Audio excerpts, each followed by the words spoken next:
Good morning friends, आपका स्वागत है हमारे YouTube channel learning point with Abhishek में डेली स्टेनो डिक्टेशन में। दोस्तों, अगर आप चैनल पर नए आए हैं तो चैनल को सब्सक्राइब कर लीजिए ताकि आने वाली वीडियो की नोटिफिकेशंस आप तक पहुंचते रहें और आपको रेगुलर डिक्टेशन मिलता रहे।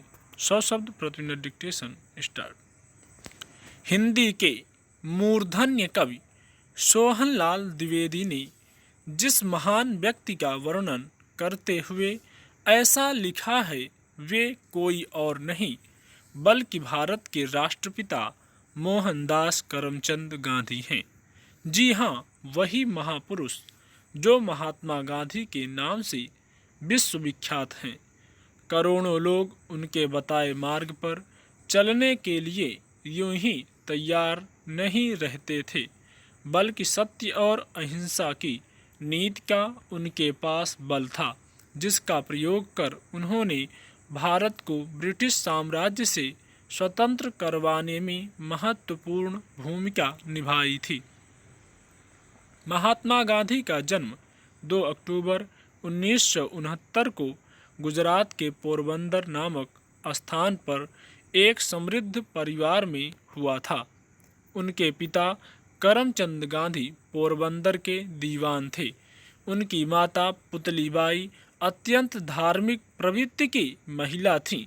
घर के धार्मिक परिवेश का प्रभाव मोहनदास पर भी पड़ा और उन्होंने राजनीति में आने के बाद भी धर्म का साथ नहीं छोड़ा। गांधी जी की प्रारंभिक शिक्षा पोरबंदर के ही एक कॉलेज में हुई। प्रवेश परीक्षा के बाद उन्हें उच्च शिक्षा के लिए भावनगर के श्यामलदास कॉलेज में भेजा गया, किंतु वहां उनका मन नहीं लगा। बाद में उनके भाई लक्ष्मीदास ने उन्हें बैरिस्टर की शिक्षा प्राप्त करने के लिए इंग्लैंड भेज दिया। इंग्लैंड जाने से पहले ही मात्र 13 वर्ष की आयु में उनका विवाह कस्तूरबा गांधी से हो गया था। 1891 ईस्वी में गांधी जी इंग्लैंड से बैरिस्टरी पास कर स्वदेश आए और बम्बई में वकालत प्रारंभ कर दी। गांधी जी के सामाजिक क्रांतिकारी जीवन का शुभारंभ 1893 ईस्वी में तब हुआ जब उन्हें एक मुकदमे के सिलसिले में दक्षिण अफ्रीका जाना पड़ा। वहां उन्होंने अंग्रेजों को भारतीयों एवं वहां के मूल निवासियों के साथ बहुत बुरा व्यवहार करते देखा। वहां अंग्रेजों ने कई बार गांधी जी को भी अपमानित किया। उन्होंने अंग्रेजों के अपमान के विरुद्ध मोर्चा संभालते हुए अपने विरोध के लिए सत्याग्रह एवं अहिंसा का रास्ता चुना। वे जब तक दक्षिण अफ्रीका में रहे, वहां बसे हुए भारतीयों एवं अश्वेतों को उनके मानव सुलभ अधिकार दिलाने का प्रयत्न करते रहे। अपने उद्देश्यों की पूर्ति हेतु उन्होंने अफ्रीका प्रवास के दौरान लोगों को शिक्षित करने के लिए अध्यापक के रूप में, गरीबों की सेवा के लिए चिकित्सक के रूप में, कानूनी अधिकार के लिए अधिवक्ता के रूप में एवं जनता को जागरूक करने के लिए पत्रकार के रूप में कार्य किया। अपने जीवन काल में उन्होंने कई पुस्तकों की भी रचना की। माई एक्सपेरिमेंट्स विद ट्रूथ उनकी विश्व प्रसिद्ध आत्मकथा है। दक्षिण अफ्रीका में गांधी जी के द्वारा किए गए कार्यों की ख्याति भारत में भी फैल चुकी थी। इसलिए जब वे स्वदेश वापस आए तो उनका गोपाल कृष्ण गोखले एवं लोकमान्य बाल गंगाधर तिलक जैसे नेताओं ने भव्य स्वागत किया। भारत में गांधी जी ने जो पहला महत्वपूर्ण कार्य किया वह था बिहार के चंपारण जिले के नीलहे किसानों को अंग्रेजों से मुक्ति दिलाना। वर्ष 1917 में गांधी जी के सत्याग्रह के फलस्वरूप ही चंपारण के किसानों का शोषण समाप्त हो सका। भारत में अपने उद्देश्यों की पूर्ति के लिए गांधी जी ने गुजरात के अहमदाबाद में एक आश्रम की स्थापना की। इसके बाद अंग्रेज सरकार के विरुद्ध उनका संघर्ष प्रारंभ हुआ और भारतीय राजनीति की बागडोर एक तरह से उनके हाथों में आ गई। वे जानते थे कि सामरिक रूप से संपन्न ब्रिटिश सरकार से भारत को मुक्ति लाठी और बंदूक के बल पर नहीं मिल सकती, इसलिए उन्होंने सत्य और अहिंसा की शक्ति का सहारा लिया। अपने पूरे संघर्ष के दौरान उन्हें कई बार जेल भी जाना पड़ा। अंग्रेजों का विरोध करने के लिए वर्ष 1920 में उन्होंने असहयोग आंदोलन प्रारंभ किया। अंग्रेजों ने जब नमक पर कर लगाया तो गांधी जी ने 13 मार्च 1930 को अपनी डांडी यात्रा आरंभ की और 24 दिनों की यात्रा के पश्चात अपने हाथों से डांडी में नमक बनाया।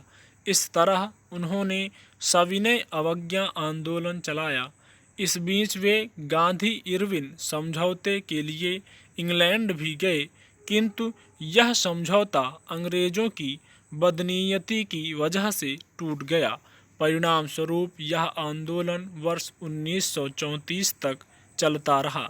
वर्ष 1942 में भारत छोड़ो आंदोलन के दौरान लोगों को करो या मरो का नारा देकर इस आंदोलन में उन्होंने महत्वपूर्ण भूमिका निभाई।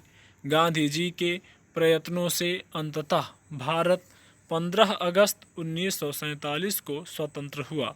वर्ष 1920 से लेकर 1947 तक भारतीय राष्ट्रीय आंदोलन में गांधी जी की भूमिका के कारण इस युग को गांधी युग की संज्ञा दी गई है।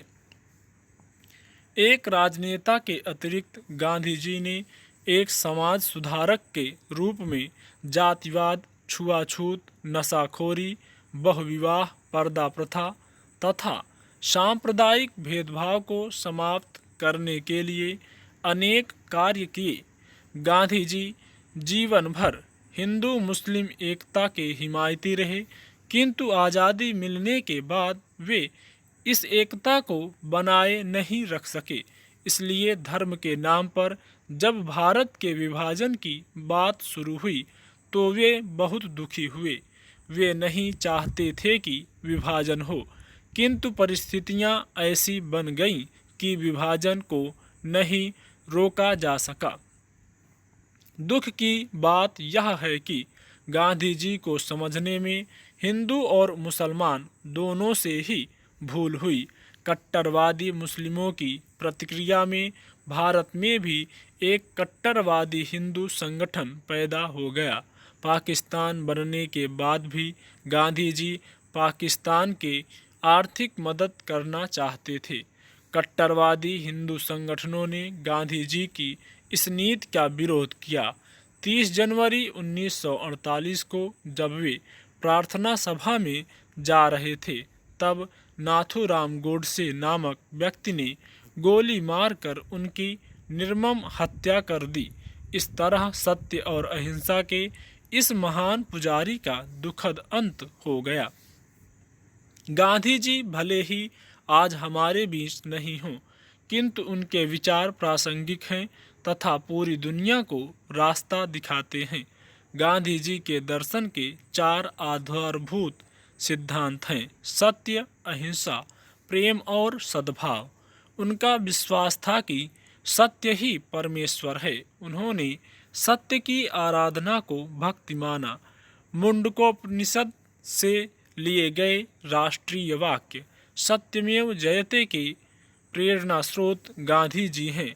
गांधी जी की अहिंसा का अर्थ है मन, वाणी तथा कर्म से किसी को आहत न करना।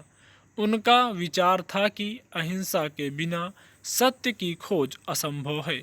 अहिंसा साधन है और सत्य साध्य। शांति प्रेमी टॉलस्टॉय तथा हेनरी डेविड थारो उनके आदर्श थे।